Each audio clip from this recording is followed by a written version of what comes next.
Story 1. One terrible addiction that nobody really talks about is constantly checking your phone for notifications, even when you know there are not any. You keep unlocking your screen, scrolling through the same applications, refreshing feeds, hoping for something new. It is like your brain is searching for a little hit of excitement or distraction, even though deep down you know there is nothing there. It can eat up hours of your day without you even noticing, and it leaves you feeling restless and anxious when you cannot reach for your phone. Story 2.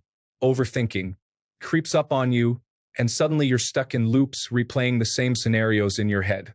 People rarely talk about how exhausting it really is. Story 3. Controlling other people. I've had certain people do that so much to me, as though everything they do or think they know is the one correct way to do anything, dismissing my experience as invalid, talking over the top of me, being rude about it, and treating me with utter disrespect. I think it's an addiction to power. Story 4. Buying a bunch of fresh produce with the full intention of eating healthy, only to let it slowly die in the fridge while you order takeout. It's like, yes, I'd love a side of guilt with that pizza, please. Story 5. Sport addiction, particularly in running or triathlons, is a significant issue. I do this as a hobby and am a bit addicted myself, but what I see in some extremes is truly shocking, especially in the ultra world.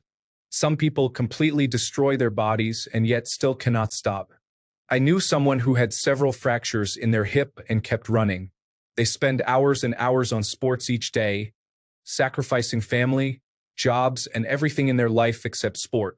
It's usually not seen as a problematic addiction because it's considered good for you, but it can absolutely destroy your body and relationships with others.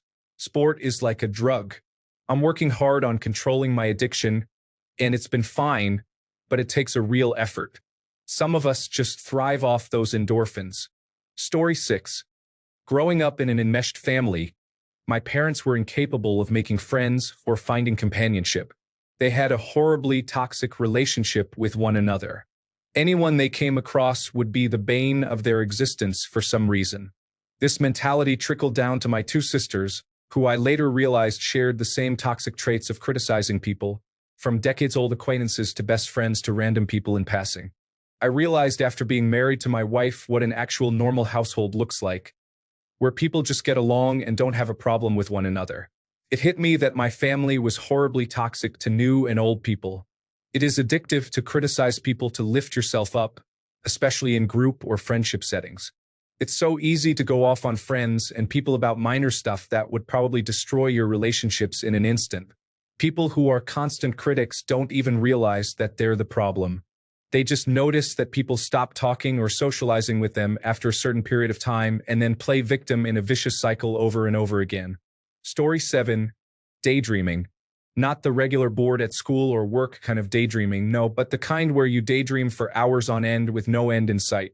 Where you lose hours of your day in the blink of an eye, the sky has now gone dark, and suddenly you realize that you have done nothing of what should have been attended to hours ago. Where you lose sight of who you are and what defines you as a person, because you are too busy dreaming about being someone or somewhere else to keep in touch with the real world. That addiction.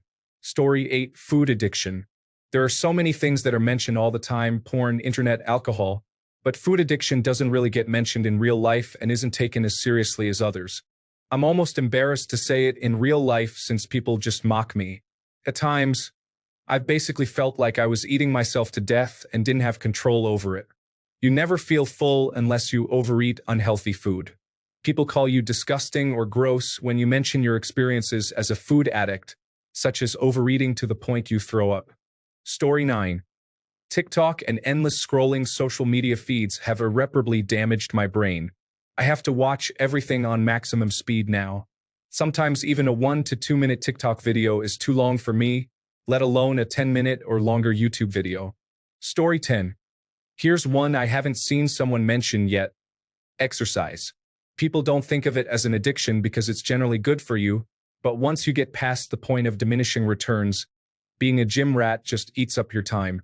An old friend of mine would get cranky if she didn't get in 4 to 5 hours of working out every single day, and she didn't listen when I told her that doing that much wasn't necessary for being healthy. Story 11. Solitude. Sometimes the nonsense of other people forces you to spend time alone. The quiet and the calm become very addicting, yet you know it's still toxic, but you don't really have much of a choice. Edit 1. In solitude, I mean isolation, for those of you that see a difference between the two. It seems some are misunderstanding what I said, disregarding the context of the post or thread. What is toxic is an addiction to isolation or solitude, not solitude or isolation itself. It is harmful to a person and their life when it's excessive and impedes one's life mentally or socially. It is definitely not always the case, but it may become so when it becomes excessive, hence the addiction part. For those interested, further read the thread of comments and replies to get a better understanding of what I meant. In any case, it's just an opinion. I'm not claiming to understand everything. Story 12. TikTok or similar short video streams. You get caught in a death scroll that steals your attention and focus away from everything around you for hours at a time, just like a drug. It's absolutely insane that this has not been brought to the attention of the public psyche. Story 13. The Reddit forum dedicated to the discussion of diphenhydramine is quite unusual. People are abusing thousands of milligrams of Benadryl. There are some crazy posts over there. They all see a Hatman. When you filter by top of all time, you see how crazy the addiction is. Story 14. Smoking cannabis.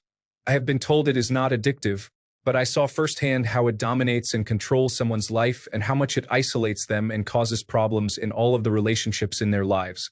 Story 15. Caffeine.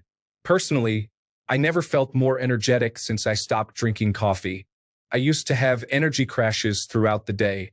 Now I feel mostly energized, don't need coffee to wake up, and digest food much better. The withdrawal symptoms when I stopped after 15 years of drinking it daily, sometimes 5 times a day, were quite strong. It's known to be difficult for 1 week to a month for some people. Story 16. The inability to stop connecting electronically for even 5 minutes. Unless you are looking for directions, there is no need to connect while simply walking. There is no need to have your phone with you in the shower, and most concerning is the inability to not check your phone while driving. I think the last thing should be prosecuted more vigorously than drunk driving.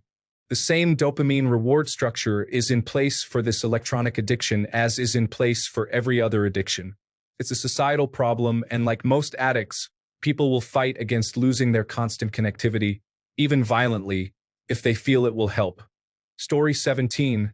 A lot more people these days seem to be addicted to outrage. In the United States, it's either people on the right wing believing stories about evil Democrats, or people on the left wing getting upset at the stuff Make America Great Again politicians get up to. Even if you're upset about something real and serious like climate change, it can't be healthy to read stories about it every day and get into arguments online about it. I think I heard those arguments give people a spike in dopamine, though, which is why people keep engaging in them. Story 18. I was addicted to computer games for about a year in the early 2000s. I played so much I got shooting pains in my fingers. I nearly failed university. In the end, I made a conscious decision to stop playing them. Story 19. Self-harm from personal experience. I used to need to cut, burn, or injure myself, and if I didn't do it at least once a day, I would struggle to function. It was all I thought about, when and where I would do it and which injury I would inflict. More often than not, it's what got me through the day. Story 20. Skincare. Back in my day, everybody used drugstore products. Now, it is completely normal to have multiple $50 products in your hair, skin, and makeup routine. Most women I know have dozens of products that they will never finish. Capitalism has really dug its nails into our insecurities. Story 21. Alcoholism. People don't realize that it can start with social drinking, going out with your friends and getting drunk 3 times a week, blacking out once a week. But you're not an alcoholic. Then casually drinking on the weekends by yourself, then 6 to 8 on a Saturday. But you're not an alcoholic. Just 1 after work, okay, just 2 after work, 3, 4. But you're still going to work. Your bills are paid. Your relationships are maintained. You're not an alcoholic. You just like beer. Working gets rougher, you feel exhausted and fatigued. Relationships start straining. You're drinking every day. Money is getting tighter because a 24-pack doesn't last more than 3 days. A bottle here and there, going out with friends. You're drinking every day. Okay, maybe you're an alcoholic. But how do you stop now? Even if it doesn't get to the extent of drinking every day, consistently binge drinking or drinking alone are slippery slopes. Denial runs rampant because most alcoholics I know are functional alcoholics. Your liver doesn't care that you can hold a job. Your relationships will start to fail when you put alcohol first. You could feel so much better with sobriety. Story 22. Taking in stray animals or animals at a rescue. All of my dogs are rescue or shelter dogs. I know people who have houses that turn into disasters because they keep getting rescue dogs. Their ability to care for these dogs starts to fail, and they begin to become part of the problem, not the solution. Story 23. Having children and motherhood involve complex dynamics. Some women strive to have as many children as possible without a solid plan to support them. They may rely on the eldest child to babysit, or, when the children become young adults and try to leave, their mothers may attempt to sabotage them in various ways. For example, they might fake a medical emergency to essentially trap their children with them. Story 24. Religion. If you're giving away substantial amounts of money a month to a religious organization in hopes of a better afterlife, it's close to being a cult. Story 25. Cocaine. We all know it is addictive. I think that because we all know it is addictive, nobody talks about it being addictive. It just takes one day you think you can handle yourself and try cocaine, and you spiral into a cocaine addiction slowly but surely. It is expensive and fleeting and so easy to obtain, yet no one speaks to how quickly it can become a big part of your life. Source me. Story 26. Weed kills motivation, harms lungs, and is related to psychotic symptoms. Why can't we have a real conversation about the harm of marijuana? I'm not against marijuana. I am in favor of taking care of your health and being aware of the risks. Let's stop pretending that weed is harmless and start talking openly about the associated risks. Also, smoking weed every day is not healthy, nor is drinking every day. Just because getting high can be less impairing doesn't mean it should be done every day. If you do it every day, it is an addiction. Also, look into cannabis-induced hyperemesis syndrome. It's brutal. Story 27. Virtue signaling, also known as portraying themselves as super woke. Look at me. Look at me. I'm such a good human. Not even understanding what they support, they only want to think and make you believe they are better than you. Dating or sex addiction.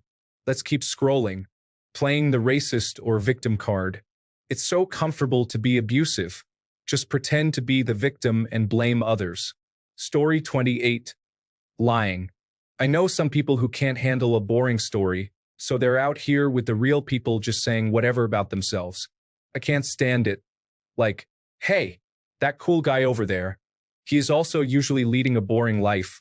Story 29. Doom scrolling, the compulsion to continuously consume negative or distressing news online, can lead to heightened anxiety, stress, and feelings of helplessness. It is easy to overlook because it often happens unconsciously. And in today's hyper-connected world, it is difficult to escape the constant stream of bad news.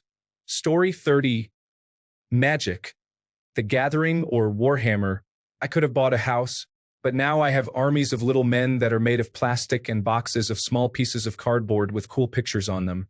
I should get a few packs now that I'm thinking about it. Story 31. Nasal spray. My old roommate was addicted to that stuff. He told me he cannot breathe without it. He also said it killed his sense of smell and most of his sense of taste from using it so heavily over the years.